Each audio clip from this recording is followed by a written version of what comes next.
M. Isaacson. This is a building in a small city in northern India. People come from all over the world to see it. Many of them come because they feel that it is the most beautiful building in the world. It is called the Taj Mahal, and it is a valentine from a great emperor to a wife who died when she was very young. It is made of marble the color of cream. Each afternoon the sun changes the color of the Taj Mahal. First it turns it pink, then yellow, then the color of apricots. In the evening it becomes brown, and when the moon shines on it, it is blue and gray. In the moonlight it becomes the old emperor, asleep and dreaming. The Taj Mahal is about 300 years old. This building is much older.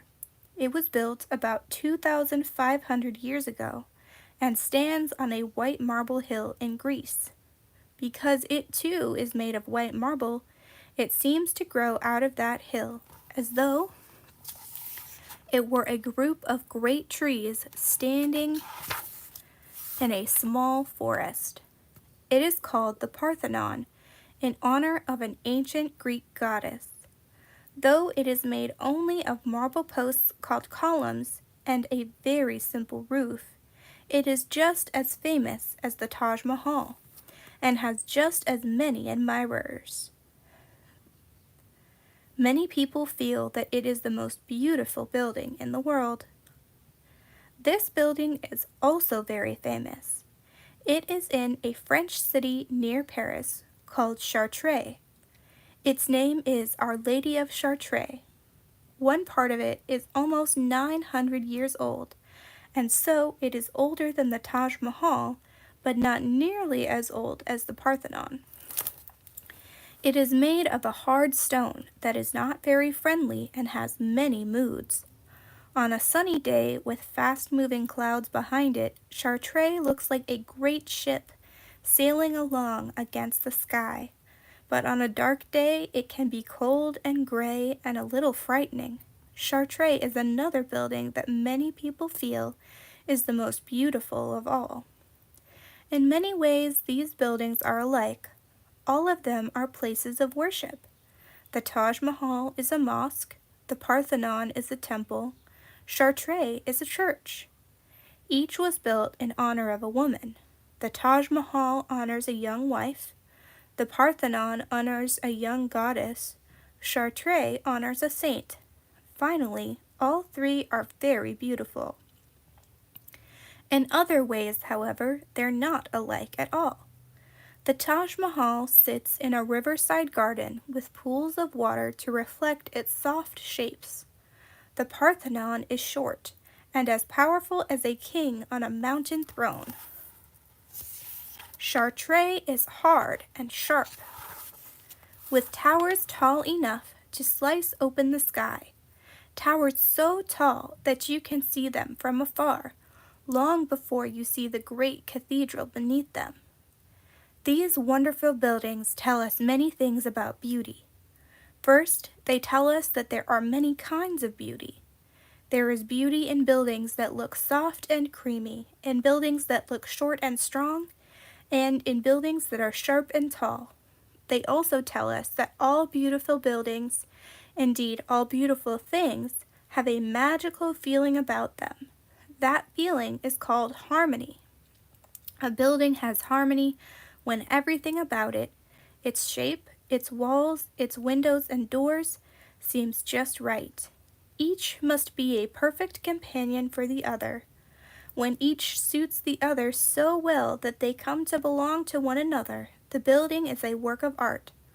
The person who plans such a building, who designs it, is an artist, sometimes a very great artist.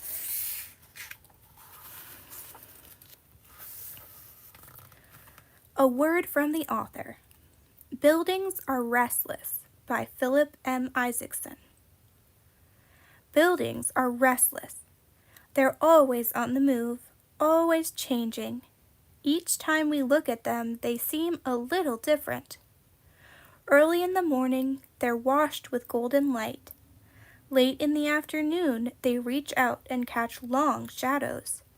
And at sunset they vanish, leaving black footprints against the sky to remind us of where they stood at dawn. In the winter they hide their roofs, their ledges and porches under sheets of ice and snow. And in the summer they lurk behind trees and awnings and flowers. In the fall the last colors of the leaves argue with them, but in the spring they stand alone. In the spring trees are bare, lawns are asleep, and buildings stand crisp and clear in the new air. Buildings grow soft on hazy days and disappear when the haze turns to fog.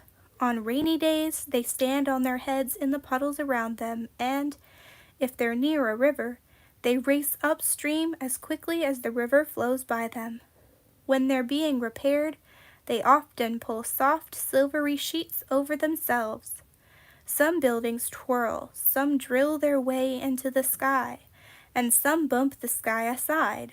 Some, such as circus tents, move from town to town every day or so, and some stand still but have parts that seem to move. Think of a building that has a dome, and soon you'll discover that the dome is a great balloon that was a prisoner deep inside the building and is on its way to freedom.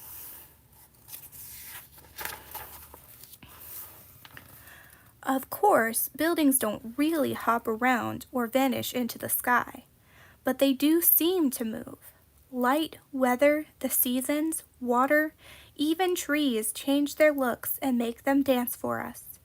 I've seen buildings that sweep along the streets of a city, buildings that twirl on the sidewalks of New York, that slice the edges of the sky like a cavalry sword and race with the clouds. And every building that I know, even my home, looks a little different to me each time I see it. It may grow taller or fatter, its color may seem deeper or faded. At times, shadows wiggle across its face, and as they do, my home wiggles a bit too. Buildings have performed for me since I was a boy. I hope to write more about them in the future.